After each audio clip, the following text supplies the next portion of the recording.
Hello, welcome to UMD Media's show. Today, we'll be covering genocidal consolidation of power as the final solution for elite rivalry. UMD Media strives to contribute to the understanding, measuring, and doing aspects of decision-driven, evidence-driven decision making and discourse in the Horn of Africa. Today, it's my great pleasure to have Dr. um, Van der Maat. Dr. Van der Maat, welcome to the MD Media Show. Thank you for inviting me. I'm happy to be here. Great. We are live on Facebook, two platforms, on YouTube, on LinkedIn, on Twitter. So we are everywhere today.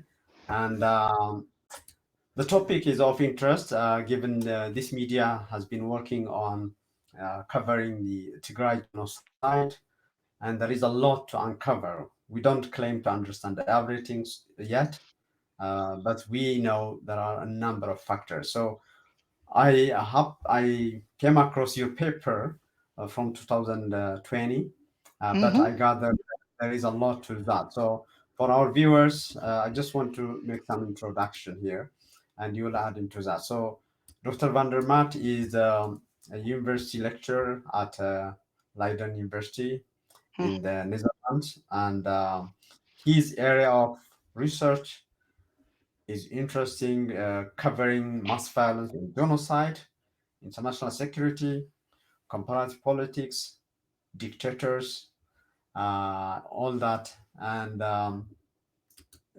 part of the interest in your work is, like I mentioned, what is happening in Tigray in northern Ethiopia. But I know in this paper, as we will cover in this show, there is a lot to genocidal power consolidation. And this is a list of his publications, including the paper we'll be talking about, the 2020 paper, and that's based on a 2015 dissertation on the same topic. This is a dissertation. I encourage those who are interested in the subject matter to read his dissertation. But if you are for uh, paper format, a peer-reviewed format that's published on international organization.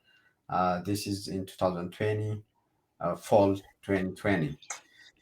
So, Dr. Van der Maat, first off, you might also introduce yourself, and I want also to ask you to paint a picture how you ended up working on this subject matter.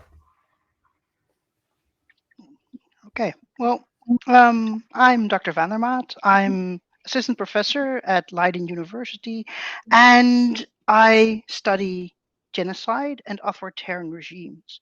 And the way I sort of rolled into this because genocide, mass killings of civilians, it's puzzling. It's it's incomprehensible, right? We sort of can understand hatreds, violence, and at a low scale, but to do so at a large scale is puzzling.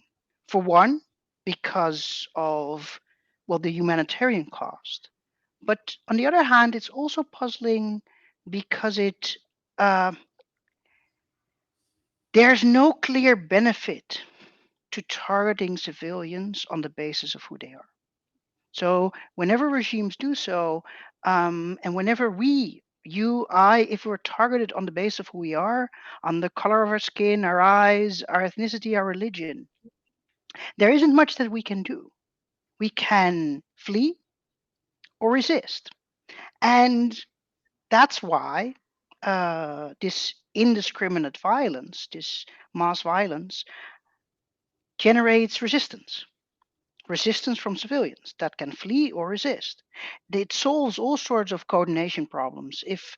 If I can be a very repressive regime, but if you know that I'm not necessarily targeting you as long as you are sort of keeping to its regulations, then you can sort of keep your head on by keeping it down, and everybody wants to do that.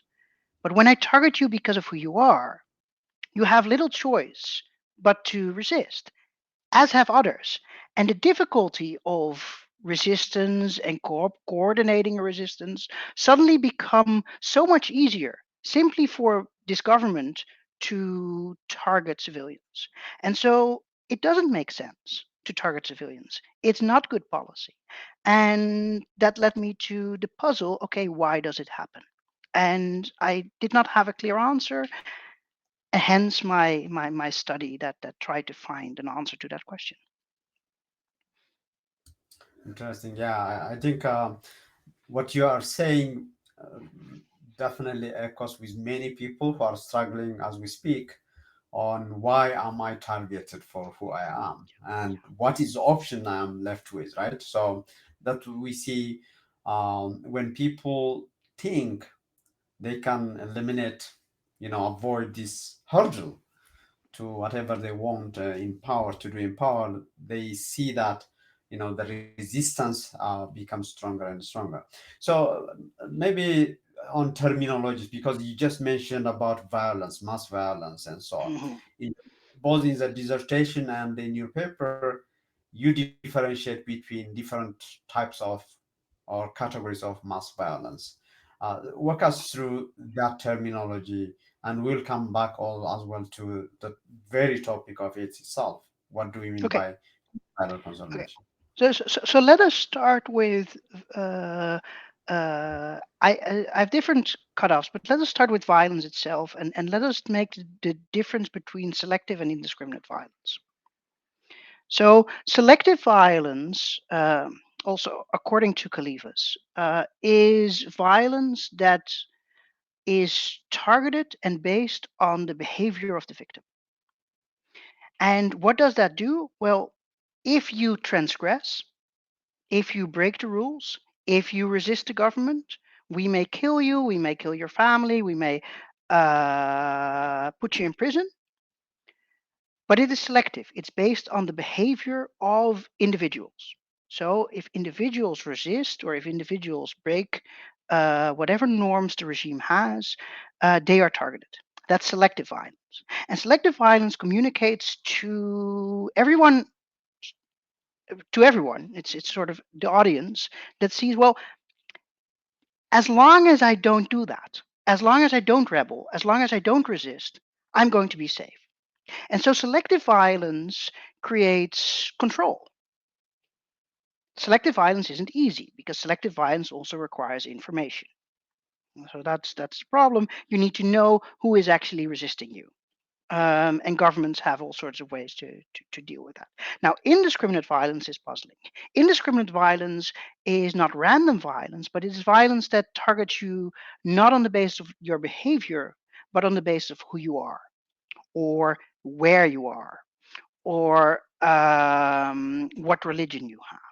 Right? So, indiscriminate violence can be random. Oftentimes, it's not random. So, in cases of genocides, there are clear targets, but it is indiscriminate because the targets are not. Uh, it's not based on their behavior. There's nothing you can do sort of to avoid the violence other than not be there or resist and make sure that you're okay and your family is okay. So that's selective violence versus indiscriminate violence. Now, in the paper, I also differentiate between two types of mass killing, mass indiscriminate violence, mass whether we call it genocide or not. Genocide is also a legal and a political term. So it's for me it's very hard to determine, well, this is a genocide or this is not. I like to speak of mass killing, mass violence, because it is just, well, this many people are killed and we don't know why. So there's two types that I identify. One is the counter guerrilla mass violence, one that has been very well explained, which is that if you can't fight the guerrillas directly, you can drain the sea in which the guerrillas swim. Guerrillas need supplies, recruitment, information, and they get that from civilians. Not necessarily civilians of their own ethnicity, not necessarily, but the civilians in the areas in which the areas that the rebels control.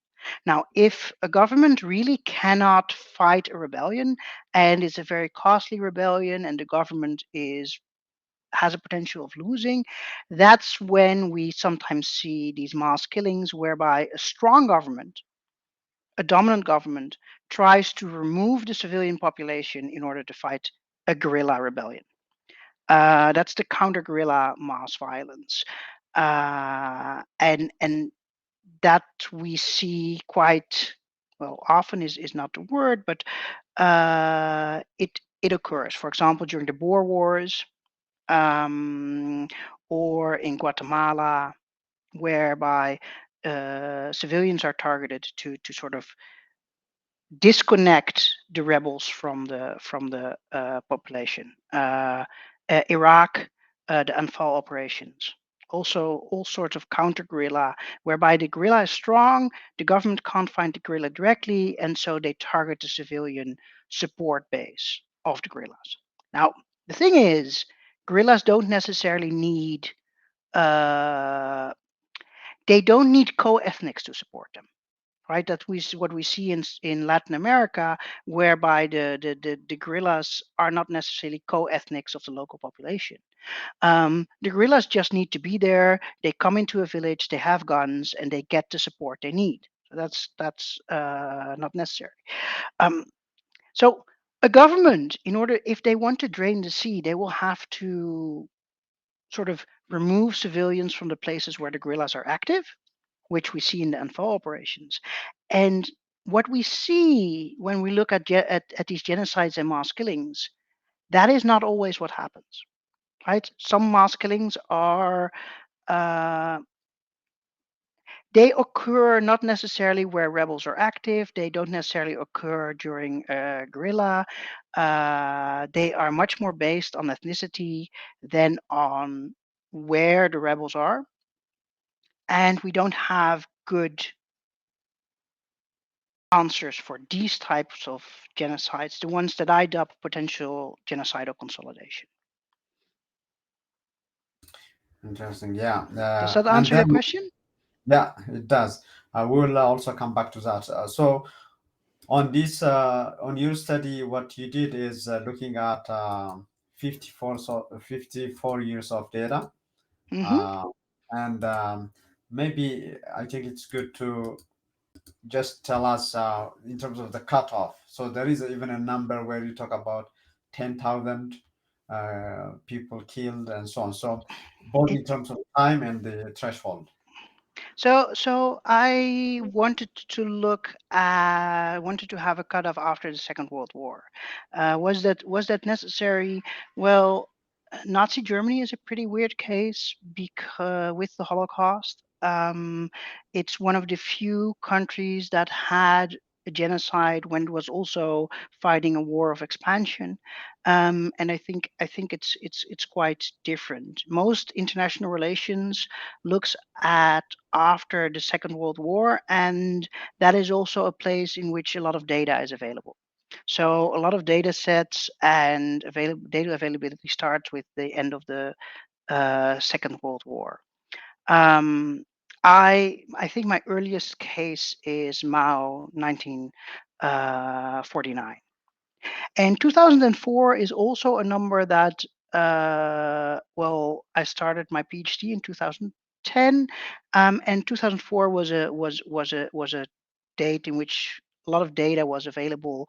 A variety of data sources were available for that period, and which means that I could uh, compare and contrast these cases um, based on the same data. And so I had data for all these cases for this entire period, and I was able to get that. And where data was missing, I was able to collect it, insofar it was missing.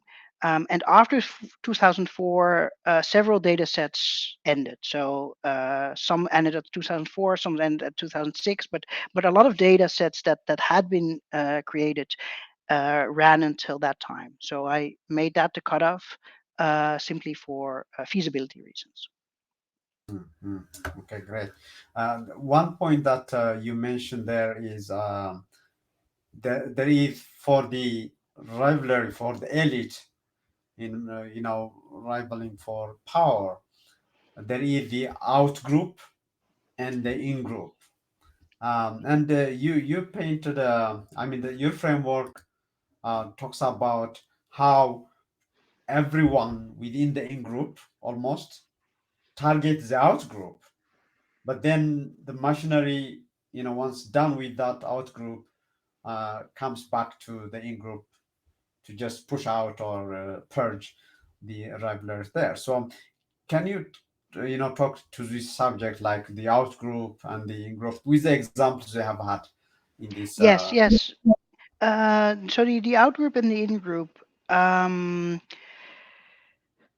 so we don't have many explanations, right, for this genocide. If I may, existing explanations are hatred, ideology, or simply the rivalry, the fighting between the out and the in group, and that's all fine for some explanation, some cases, but not for all. Ideology is very common in these types of cases, but I thought there was also room for a more rational explanation. One thing that I found that we see time and time again in these mass killings is this extreme rivalry within the group, within the genocidal group. At the leadership of the genocidal group, there is competition, right? And let me say as much to say, well, this competition matters. Authoritarian regimes um, are in some ways the same as democratic regimes, right? They have some of the same pressures that they have. They want to. They also want to get power and have a well working economy and do well. However, authoritarian regimes are also very much they want to control the population, right? They want to make sure that they stay in power and that the population doesn't rise up to them, and that's pretty much well understood. What's less understood is that authoritarian regimes that seem very unified are often have all sorts of factions and differences at the top of the regime.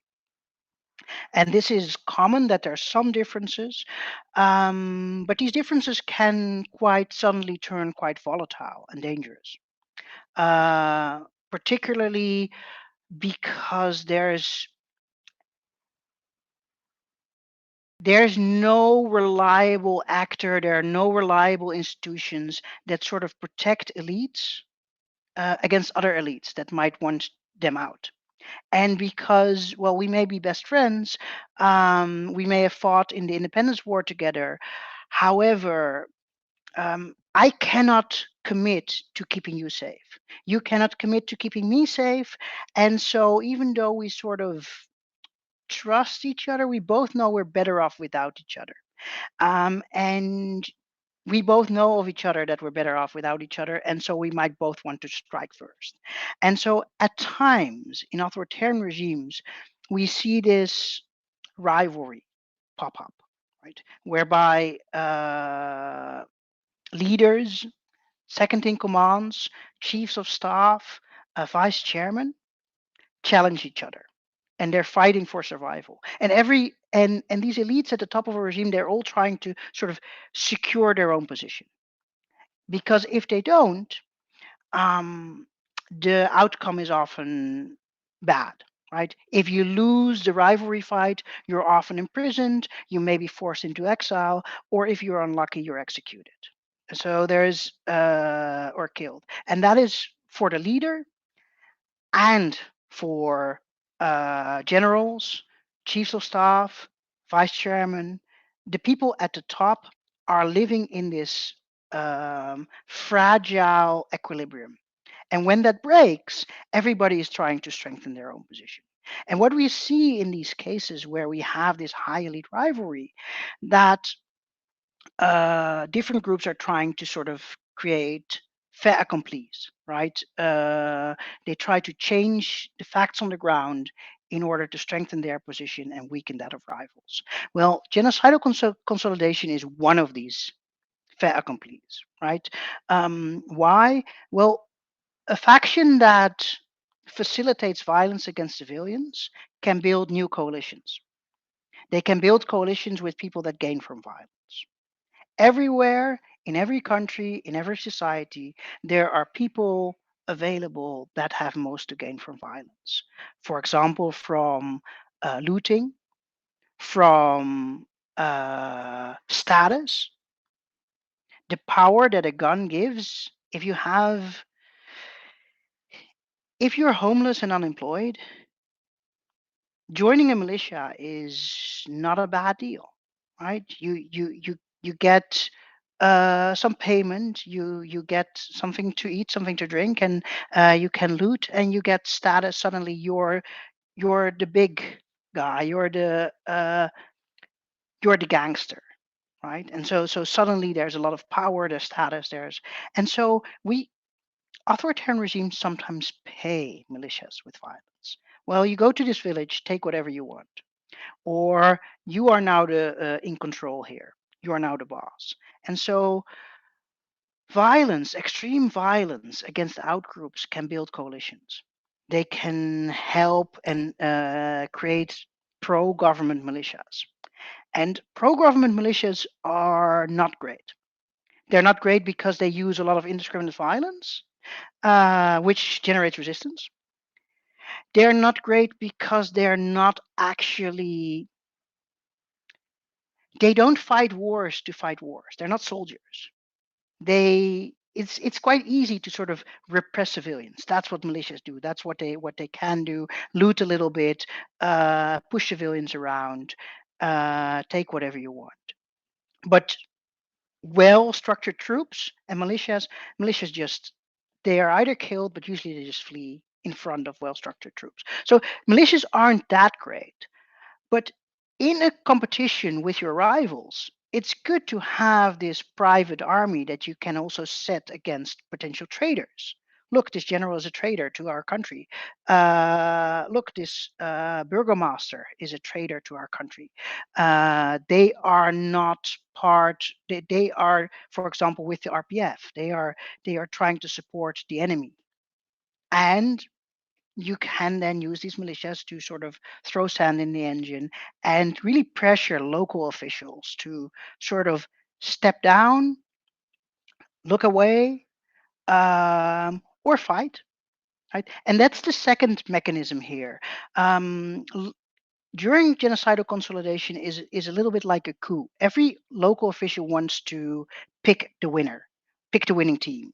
You don't want to it's there's this fight in the in group, and you don't want to end up being part of the losing team, because then you're a traitor and then you might be killed, or your family might be hurt. So what local officials, local officers try to do, they try to pick the winner.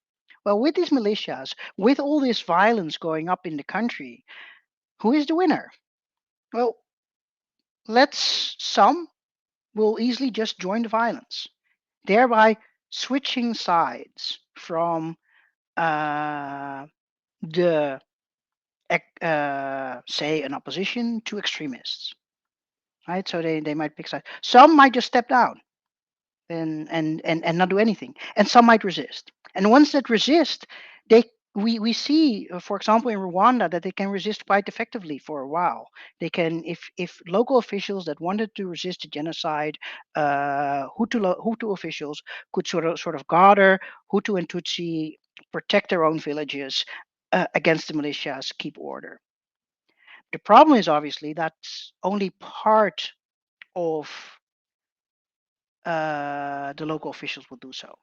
And so the faction of the opposition, or the non-genocidal faction, will see itself weakened because they have defections, because they aren't targeted directly. The non-genocidal faction is not targeted directly. Their officers, their supporters are sort of allowed to join the other side. Who are targeted is the outgroup. The outgroup is targeted, and that is often not enough to really help coordinate this resistance from the opposition, from the in-group opposition, which is why we then see that at the start of this process, we often see this extreme rivalry. The two groups, they're roughly the same strength. So obviously very hard to estimate how strong either group is, but the people at the ground also don't know. And then at the end of the genocide, or even in a very short period, in sometimes a couple of months, sometimes in weeks, we see the opposition group, the opposition in group, just weaken. We see defections, and then the elites of that group lose their support bases. Whereas the elites, the genocidal elites, strengthen their support bases. And what we see is purges of rival elites and uh, therefore sort of in group consolidation. Now, as I said, militias aren't great for fighting wars. Indiscriminate violence generates resistance. And so, what you see sometimes is that even though the in group gets closer, the out group gets strengthened, particularly, for example, in Rwanda and in Cambodia, where uh, key members, elites of the in group, defected to the other side, to the out group. Which strengthens the outgroup. And so from the inside, we see very quick consolidation, but from the outside, these regimes are much weaker because they have all these internal weaknesses, and part of this, their support is uh, elites that don't necessarily support them all that well. Interesting. One thing that you are talking about in this framework is the popular support, the signal popular support. I just want to play what we saw during the Tigray genocide, still Hmm. going on under a siege. Is there seemed to be, at least from the state media, the opposition media, the press, the free press, all that, everyone was like, behind the government, behind, Hmm. the one that is implementing this, right, doing this, to the extent that a singer who was talking about something against the war, the ongoing war at that time, um, during a rally to support the war, was had to pay the price in terms of reputation, all that, and so on. So let me just play a clip there on this mass support, and you might want to expand on.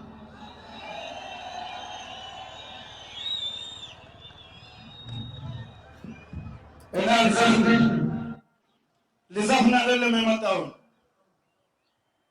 በደስታውን ባዘን መስፈን ብቻ ነው እንዴ?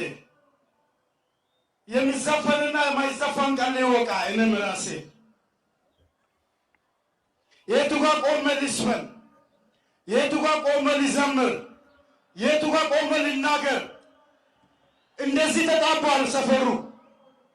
እኔ So basically, he was opposing the war, is and so on. But then he had to come on media and to say sorry for saying that, because the support was so big and nationwide, if you will. So, what are you saying there? I mean, what did you see in this number of countries you saw in your research?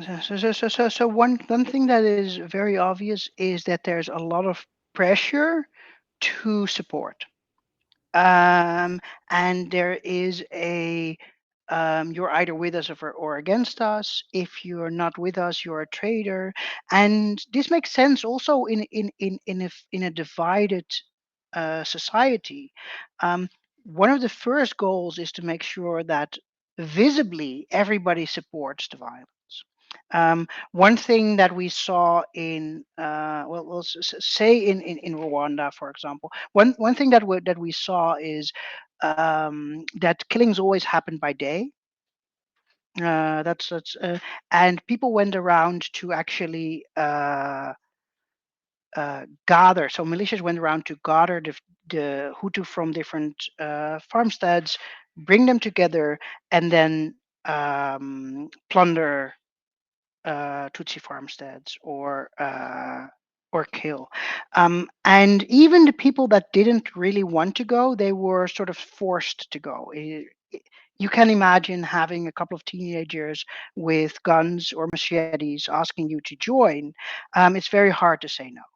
Um, and this is something we see in many authoritarian regimes, whereby authoritarian regimes demand of their population visible support, and everybody is showing visible support. So even the civilians that did not want to kill, they were present. And we have civilians that were part of the killing group by day and then hiding Tutsi by night, right? So there's this sort of this pressure to visibly support the violence, whether you're in Russia, whether you're in China, whether you're in because the government will crack down very heavily on those that do not.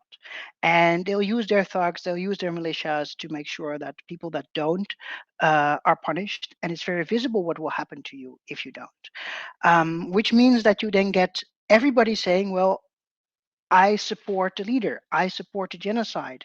I support Kim Jong Un, or I'll cry for my leader. Right? Visible support is something that authoritarian regimes use, which we call preference for falsification. If you want to live a normal life, if you want your kids to go to a good school, if you want to make sure your family is okay and your job is okay, and you have a chance for promotion, in authoritarian regimes or at times of war, it's often best to keep your head down and to visibly support the regime. That's why we never quite know how much support there really is, because everybody knows their private preference. But if you privately are against the war and everybody is seemingly for the war, then it's very hard to step out. And this is one of the first steps that also signals to elites, hey, look, the population is with us. We are very well supported. You have no shot at stopping us. It suggests at lower level elites, well, you better pick the winner, or otherwise you're going to be punished. Your career is going to end. Your family is going to go without food. Your kids are not going to school, right? So people join, uh, are quickly join the violent faction, I think. And I'm showing the map of the countries you covered over the 54 years Hmm. of research. Did you see any unique circumstances where this rivalry, the support, um, is uniquely related to ethnic, cultural, religious, or it doesn't matter whether it's with these features or not? It's difficult. So very often the outgroup is not random. So the outgroup can be an important ethnicity. Sometimes the outgroup has some power. Sometimes the outgroup uh, is uh, landowners, or right in Cambodia there, or the Lon Nol regime. In Indonesia, the outgroup was the communists, right, within the military and outside. So the outgroup isn't random. There is an outgroup. Usually there's some tension between the in-group and the outgroup, but there's choices there, and so elites or leaders or genocidal actors can choose to sort of put their own group in front of a established fact, a fait accompli, right? And they can put their own group in front of that, for example, through the violence or through the by starting a war and making sure that, well, suddenly all the soldiers are in this other country. There can no longer be a coup, and or we're targeting this out group. and you're either with us or against us. But on the other hand, in theory, everything can be an outgroup. Like in the Philippines, one could argue that the outgroup for Duterte was people that use drugs, drug addicts, and lower class people. Right, and so the outgroup can be defined quite loosely.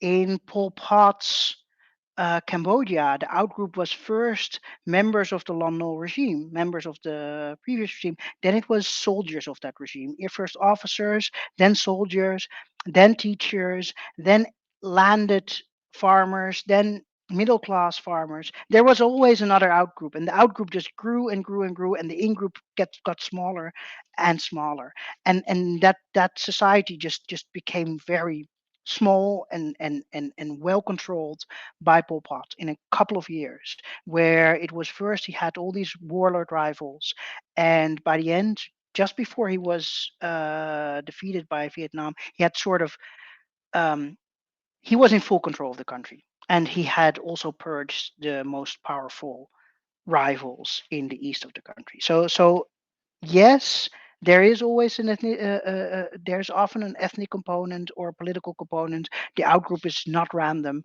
On the other hand, any group could feasibly be an outgroup. Mm, mm. I mean, I can't help but notice that in your title of the paper and your dissertation, you use the words final solutions. And we know that these words are used almost in every genocide, in framing, there is a problem and we have tried to solve it in different ways, but it's not possible. So we solve it this way. Was that intentional? Well, it is. Genocides are often seen as final solutions.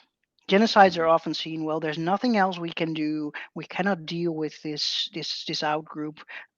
This is the only way we should deal with them. The other hand, I was also alluding to solutions to elite rivalry, right? Mm, Focusing on the elites, their political struggle, and their high risks for losing the struggle. Again, if you're uh, a burgomaster in Rwanda and you pick the wrong side, you're also killed. Also, if you're a Hutu, also if you're of the in group. So, final solution to elite rivalry, which I argue is the biggest danger to authoritarian elites. And in a country like Ethiopia, yes, there are elections, and Abiy won and will build a coalition. On the other hand, the structures are such there's quite a bit of elite violence that has occurred, and so some of the same problems that you might see in some other countries, you might also see in Ethiopia, where elites generate security, take power, consolidate by using violence against outgroups. mm. One thing that I think in your paper and in our discussion, in our conversation now, is there is a lot of factors at play, but most often than not, people, the media, the international community, you know, everyone just have a simplistic approach to whatever is happen has happened in these countries and what's happening as we speak as well in different areas like Tigray. So, what is it that the research, among others, you did shows there is a complex dynamics happening from those who are leading it, planning it, executing it, and those who are supporting it.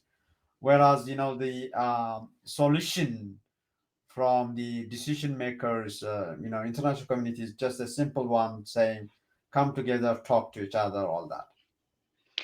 Yeah, so one of the problems here is that in the cases where we are talking about elites trying to survive in a dangerous environment and trying to grasp at straws, which killing out groups, starting wars with out groups, is not always the best approach. In that environment, elites have something to gain from the violence. There, the negotiation between the uh, the in and the out group doesn't quite matter because the elites from the in group, the from the genocidal group, they are trying to survive and they're trying to consolidate their position. The violence, the conflict is changing the relative power between elites. It is making sure that some troops are far away from the capital, for example. It's making so that militias are being created. It is making it's generating security for some elites. And as long as that is the case, solutions that rely on mediation don't work until this group has completely consolidated and there are no more rivals, and in that case there is room for mediation because then it starts to become a normal us versus them type of situation. um, but before that, there's not much that the international community can do because the stakes are so high for these elites. They're likely unwilling to really negotiate. They're likely unwilling to really end the fighting as long as they haven't yet secured their government, as long they haven't consolidated their power within their own regime fully. Um, that's one part. On the other hand, there is also some room for optimism, and that is that these regimes are very fragile from the outside because they have all this invisible internal tension. Um, Outside pressure, outside intervention might, which it did in Rwanda and it did in Cambodia, might bring a regime down much more quickly than we could have expected. And so there that is a potential consequence in this type of conflicts. Hmm. One thing that specifically when you have a genocide uh, happening, isn't it in the interest of the genocidal group to finish it off instead of, for example, sitting, even in the case of consolidated power, to sit for negotiation? I don't know, right? Once the cat is out of the bag, you could say, well, there is these militias and they're gaining from violence. They might as well finish. The other the other hand, we might see a lot of killing in a short period of time.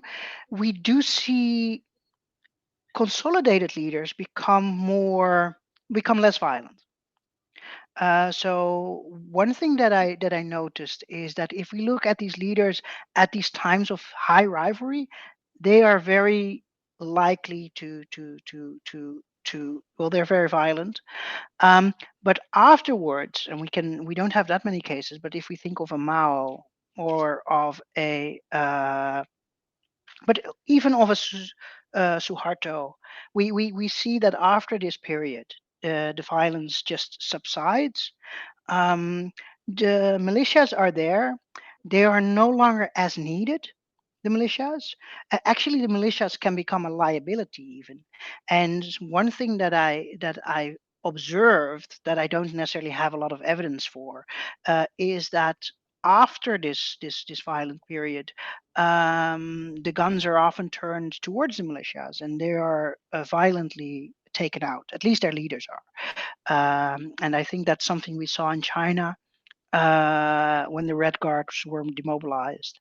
I think it's also something in Indonesia. The militias remained, but they were sort of sidelined. They became unimportant. And so I think at some point the violence does stop. But by then, a lot of damage has been done already. And we're talking about when we're talking about killing civilians, it's not something you'd want to wait for. Hmm, hmm. Interesting. One thing that a word that I was searching in your paper was media. I know you didn't cover that, but maybe the other aspect of it is as well the international actors. I mean, by that, so the power is between an elite, maybe within a country, a region, all that. But in the case of Tigray, for example, in Ethiopia, we know Eritrea was part of this, some Somalia troops were part of this, all that. So is this something that maybe was not there during the data you covered, the period you covered, and a new development where regional powers as well are part of this kind of elite rivalry? So I really focused on this sort of these sort of unexplained genocides. But in my research, I also look at just authoritarian regimes, and genocide isn't the only way to deal with this. We have the simple act of war, fighting somewhere, affects elite coalitions. Right? You can lock certain military units into fighting, making sure that that their leaders cannot depose you. You can also restructure the military by putting them in certain uh, under a new structure while they are fighting. So they go on a campaign. You use a couple of troops from this faction, and make sure they have your officers and fight and become a working unit again. So there's things that authoritarian leaders can do. One thing that they can do is look for outside coalitions, right? This is one of the reasons why I think uh, uh, some countries were much less violent because they had a single outside supporter. Um, think, for example, of Cuba. Cuba had very soon, very early on, the support of the Soviet Union. It made Fidel Castro and his faction unchallenged, and so there was less need for violence. Eritrea, Afwerki, Abiy, they they may be dealing with similar problems, and they become perhaps a natural. They become natural allies, right? They um, not just against Tigray, but also to make sure that they don't have any internal enemies while they are fighting Tigray. And with Tigray, well, obviously there is a powerful faction there and an important part of Ethiopian history and government there. So that is another complicating factor. It's there are elites there that previously have been part of the regime. And I don't know enough about the actual war and the elite relations there to make to say a lot about that. But that the violence doesn't look random, right? It's just there are some indications of clear rivalry, and that might then also explain some of what we are seeing. Hmm. Interesting. Maybe we're almost done with the show, but one thing that surprised me in the conclusion is the element of the fate of the genocidal group leader, all that. So you talk about a lower probability of adverse fate. I mean, is this something you expected beforehand? No, not necessarily, but it was something that might be true, right? Hmm. It wasn't something I didn't. If For this, our viewers, for our yeah, viewers, it's good if you talk about that subject, what you meant, all that. Yeah. okay. So one thing that I found is that leaders that use genocidal violence have increased chance of survival.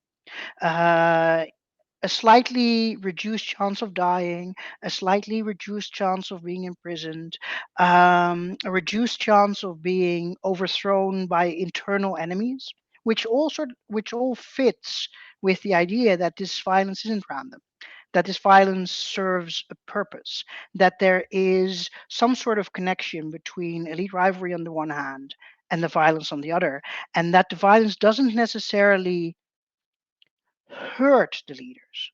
Well, one thing that we might think, well, if the violence was completely random, or if it was just the outgroup, why would you, as a leader, fight both the outgroup and the in-group at the same time?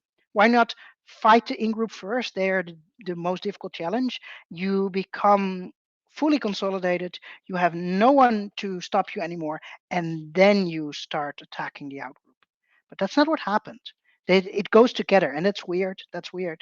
And so I thought, well, if it is indeed true that these two are connected, then we should see some effect there.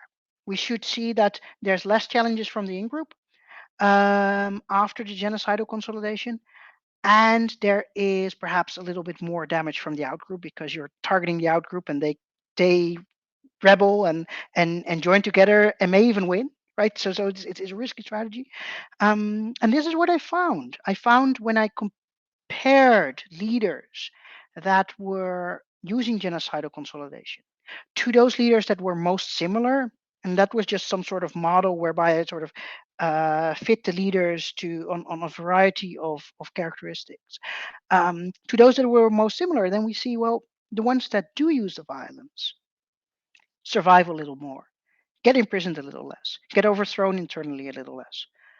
Not quite significant, but there was some sort of effect of from the outside. So they also lost civil wars a little more, and so that fits the intuition that these two things are not disconnected, and that these leaders have sort of themselves an intuition. They don't necessarily have to know the entire process, but just, hey, I have this problem of other elites. Let me throw sand in the engine. Let me pay a couple of militias. Let me rile them up and see where it goes and see if I survive. And I did a second thing at the start of this broadcast. I said something about the difference between counter guerrilla and non-counter guerrilla mass violence. And then so I was thinking, well, if this is the case, then we can sort of do this analysis again, but now we do it with the counter guerrilla ones. And the counter guerrilla genocides, they really shouldn't have any additional security versus elites. They shouldn't really help against this death and imprisonment. And when I did this as a sort of a placebo to see where that ends, then I say, well, counter guerrilla mass violence helps against losing civil wars, being thrown from the outside, but it doesn't help you internally. So that connection between this internal rivalry and this genocidal consolidation, that is there. Is that the end of it? No, I don't necessarily think so. This is the start of the research on that connection. But I think it's a very important connection. I think it's very important that almost all of these mass killings that we can't explain in any other way have this mass rivalry. That this rivalry isn't resolved first and then we see the killing. No, we see the killing and the rivalry, and we see the killing resolve the rivalry, and then we see less killing. So that for me indicates that yes, there is ideology, but elite rivalry is strongly connected to mass killing. Hmm. Interesting. Yeah, there is an additional layer, when it comes to countries like Ethiopia, even during the ongoing genocide, there is an interest from the international community, like keeping Ethiopia's, unified. Then, Hmm. don't touch the leader, don't touch him, or all that. So there is, I think, that speaks to your conclusion of less adverse impact or fate to the leaders. Before we finish, the last question from me is, yes, you have seen this 54 years of data, number of countries on almost all continent, uh, and it's after the fact. So is there any way, those who want to address ongoing genocide, be it the international community, regional organizations, even those who are fighting against the genocide, is there a toolbox you can they can get inspired from? I mean, from your research, So, using understanding it so, and getting out of it. so one thing is think of the authoritarian component and think of authoritarian politics. And oftentimes, authoritarian politics is a black box, but we don't know. But it isn't also isn't, which is one of the reasons why I look back. Like me from the ivory tower, trying to understand these authoritarian processes, it's very hard in real time. Afwerki won't. He won't tell me to come to his mansion and talk to me, right? There's no right. Definitely, he won't say that there are people that would challenge him. And Mugabe wouldn't either, because that would be a sign of weakness. So these authoritarian regimes and these regimes that are sort of in flux, semi-authoritarian, they have an incentive not to show whenever there's rivalry. And yet, I may not know, but some people do.